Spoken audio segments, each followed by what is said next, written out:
تو وہاں سے پھر ہمیں سیل میں بند کر دیا گیا. اب سیل جو تھے وہ 5-6 بندوں کے لیے تھے میکسیمم. اس میں 12-13 لوگوں کو رکھا تھا. اس کے اندر شاور نہیں تھا, صرف WC تھا اور نل کا تھا. گلاس وغیرہ نہیں تھے, ہاتھ سے چلو سے پانی پینا تھا. پھر کلین ڈرنکنگ واٹر نہیں تھا, آپ نے وہی لیٹرین والا پانی پینا تھا. اور لوہے کے دروازے تھے. پھر یہ ہے کہ 5-6 بندوں کی جگہ آپ نے 10-12 بندے رکھے ہیں. صحرائے نقب, نیگیو ڈیزرٹ, صحرا کی جیل ہے. آلریڈی وہ ہفتے سے نہائے نہیں تھے وہ لوگ. تو اب جو بدبو کی کیفیت ہوتی تھی جو ہمارے لیے تکلیف دہ تھا, وہ 6 دن اس سیل کے اندر گزارنا. قمیص سب نے اتاری ہوئی تھی, ظاہر ہے عجیب وہ تھی. پھر یہ ہے کہ ہمارے ساتھ جو 73 سال کا اٹلی کا تھا, وہ ڈائبیٹک تھا, اس کو انسولین کی ضرورت تھی, وہ تڑپ رہا تھا. ہم بار بار چیختے تھے, دروازہ زور زور سے لاتے ہیں اور اس کے اوپر مکے مارتے تھے, آگے سے گالیاں دیتے تھے. نہیں, ہم نے پھر ہنگر سٹرائک کر لی. 3 دن ہنگر سٹرائک تھی کہ بھائی آپ ہمیں میڈیکیشن تو کرا دیں جس کو ضرورت ہے. پھر اس کے بعد ان کی تو ہو گئی, لیکن یہ کہ وہ ہماری ہنگر سٹرائک جو تھی وہ ان کے اس رویے کے خلاف جو ہے جائے. تو وہ ایک ٹارچر سیل تھا.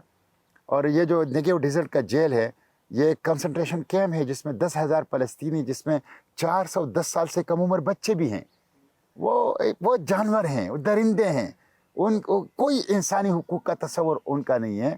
اور میں تو کہتا ہوں کہ زائنس اس کو رہے ارض پر انسانی شکل میں شیطان ہے.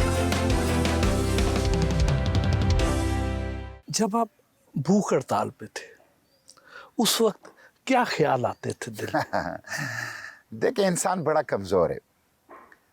بھوک ہڑتال پہ تھے تو کھانا تو آتا تھا, جو تھا تھوڑا بہت, ہم اس کھانے کو اسی سوراخ سے باہر پھینک دیتے تاکہ ان کو پتہ چلے کہ ہم بھوک ہڑتال پہ ہیں. اور ہمارے پاس ہمارے جو شیلڈ تھی وہ یورپین تھے.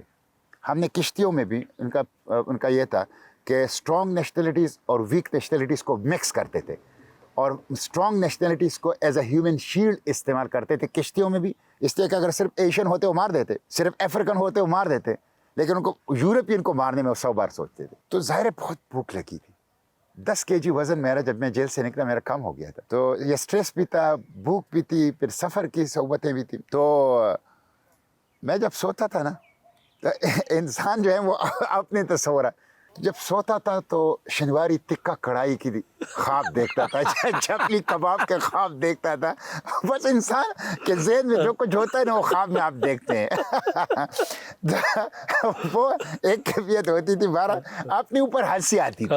کتنے دن آپ کو جیل میں رہنا پڑا؟ ہم 1 کو میرے خیال میں گرفتار ہو گئے تھے, اور طوفان الاقصی کی سالگرہ پر 7 اکتوبر کو ہمیں نکالا تھا. تقریباً 6 دن جیل میں رہے.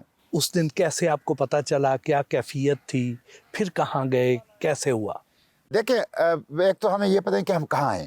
تو پہلی مرتبہ جب ہمیں یہ پتہ چلا کہ ہم کہاں ہیں, تو جب ڈپلومیٹ آئے ہم سے ملنے, ڈپلومیٹک ایکسیس دیے, تو ہم نے ان سے پوچھا کہ ہم یہ کہاں ہیں. تو انہوں نے کہا کہ آپ لوگ نیگیو ڈیزرٹ میں ہیں, صحرائے نقب میں, اور یہ ان کا ایک جیل ہے, آپ یہاں ہیں. دوسرا یہ ہے کہ جب ہمیں وہاں لے جایا گیا تو ہمیں کہا گیا کہ آپ, اور ہمیں یہ ٹریننگ میں بتایا گیا تھا کہ وہاں آپ کو ایک ڈاکومنٹ دی جائے گی جس پہ لکھا گیا ہوگا کہ آپ اس کو دستخط کر لیں اور اپنا جرم تسلیم کر لیں کہ آپ نے اسرائیلی لا کی خلاف ورزی کی ہے, وارننگ کے باوجود ایکٹیو کمبیٹ زون میں اسرائیلی حدود میں داخل ہو گئے, تو آپ اس جرم کو تسلیم کر لیں. تو ہم اکارڈنگ ٹو دا اسرائیلی لا آپ کو 72 آورز میں ڈپورٹ کر لیں گے. تو 350 لوگوں نے ودن 24 آورز کر لیا, اس لیے کہ ان کے ڈپلومیٹک ٹائز تھے, ان کے آلریڈی اسرائیل کو ان کے سفیر تھے, وہ چلے گئے. آفٹر 1 اور 2 days وہ سب چلے گئے. جیسے جیسے فلائٹ دستیاب ہوئی تو اپنے اپنے ممالک کو گئے. ہم 150 لوگ رہ گئے. ان میں سے اکثریت یہ کہہ رہی تھی کہ ہم نے نہیں کرنا, ہم نے ڈپورٹیشن پیپر پہ دستخط نہیں کرنا. مجھے 2 دفعہ اسرائیلی جج کے سامنے پیش کیا گیا, وکیل نہیں دیا گیا تھا.